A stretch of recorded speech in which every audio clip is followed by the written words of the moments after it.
Hi, this is your coach, Joe Lucas, and welcome to this episode of the Magellan Network Show. Hey, hope you're all doing well. Welcome to Q2 of 2021. Hope Q1 went well for you. And today, really more like a story, some random thoughts, if you will. I just got invited to speak at a conference in May in Arizona. I'm very, very excited. Haven't been on the road in a while, obviously. And, they asked me to speak about mindset. And I said, okay, fine, we can do that. That's kind of my jam, if you will, right? And I'm starting to write notes down. I started this actually this morning, and what am I kind of conceptualizing what I want to talk about? And I thought, this would really make a great little mini episode here to kind of unpack what I think are some of the distinctions, some of my version of the truth. And my goal here today is really maybe give you a little different perspective on why advisors need to pay attention to their mindset as much as they need to pay attention to all the other areas of their world, right? So let's kind of talk a little bit about this. So number one, and I've been doing this now for nearly 30 years. It's fascinating to me how you can have highly educated people, and I'm talking CFPs, MBAs, masters, like really intelligent people who just can't get out of their own way. They make some money, but when you talk to them and you really kind of get where they're at, I call it blueprinting them. What's holding them back is not more education. And so I want to make this distinction for everybody. Most of you, in fact, I would say probably 95% of you are smart enough right now to achieve your goals.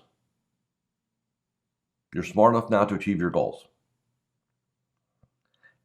But you're not going to achieve them if you just focus on getting smarter intellectually. I want to give you a formula. Hopefully this will change your perspective.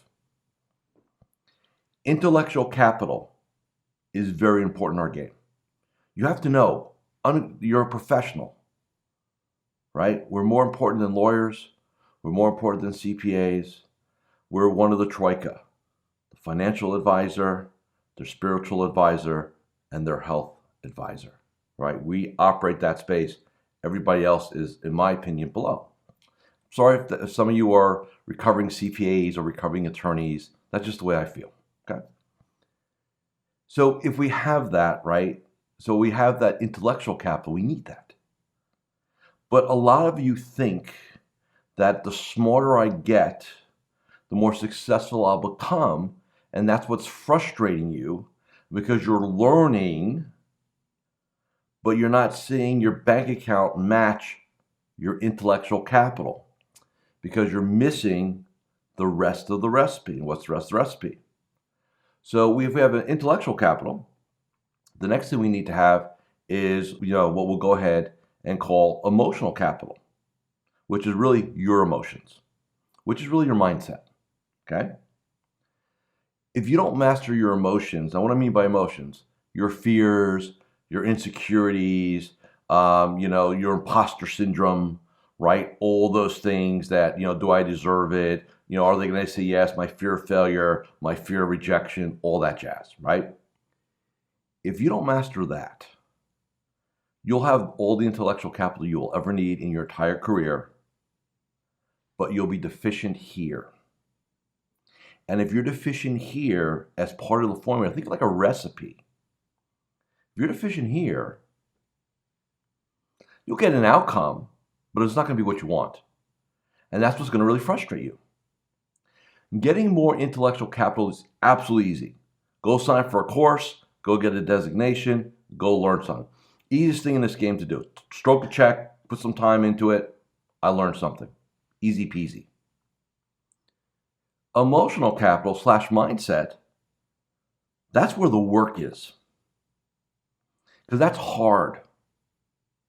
It's uncomfortable. Most of you don't want to do this. But this is where the game is played. So when you understand that, hey, I got a good game on the intellectual side, but I'm deficient in my emotional side, the mindset side, the me side, right?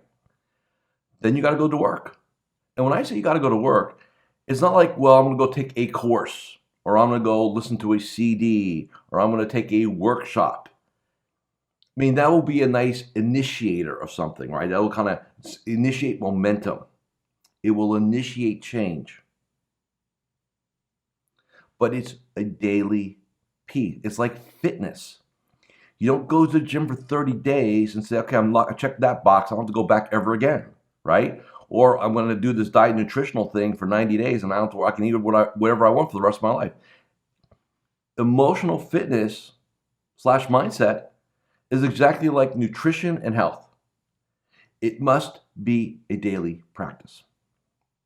And just like some days, you really don't want to go to the gym. You really don't want to go for that run, right? Or you really want to go eat a pizza and have some beer, right? And it's not part of the game plan right now. Doing your personal development work, or PD, like personal training PT, we got PD. If you're not willing to do your daily PD, you're going to struggle.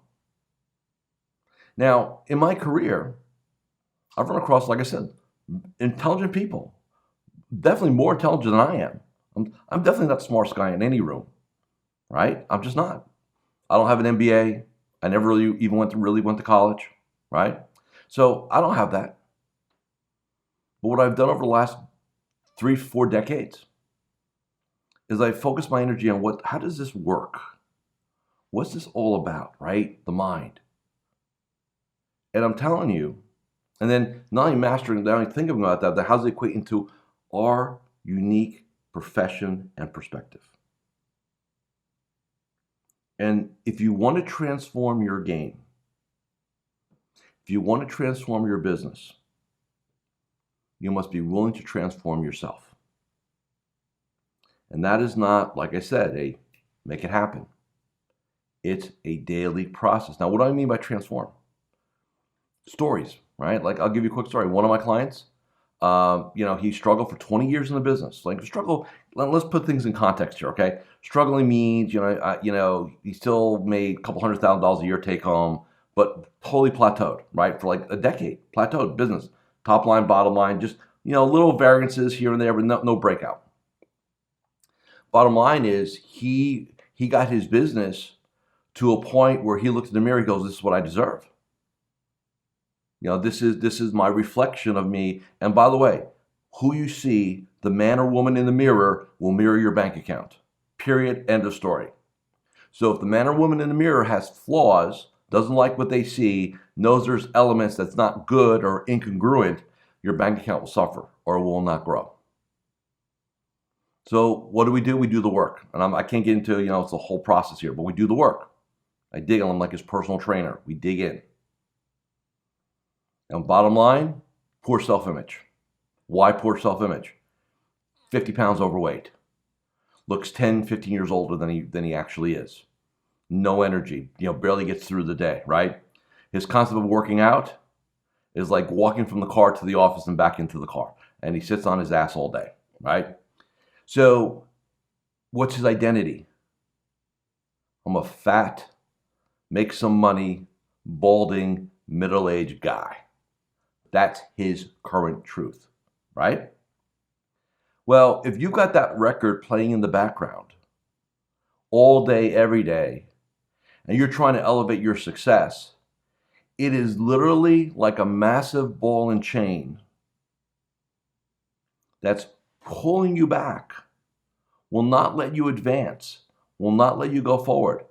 And so what has this person tried?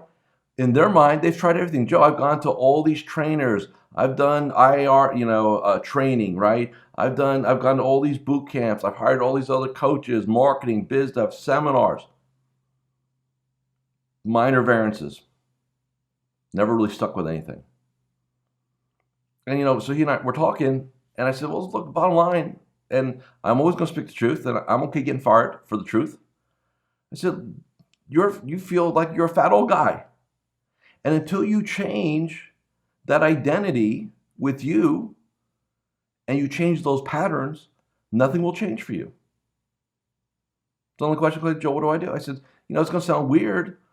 You got to get to the gym, get a personal trainer and nutritionist, and you got to lose 50 pounds. You lose 50 pounds, your business will soar. because your identity is going to shift.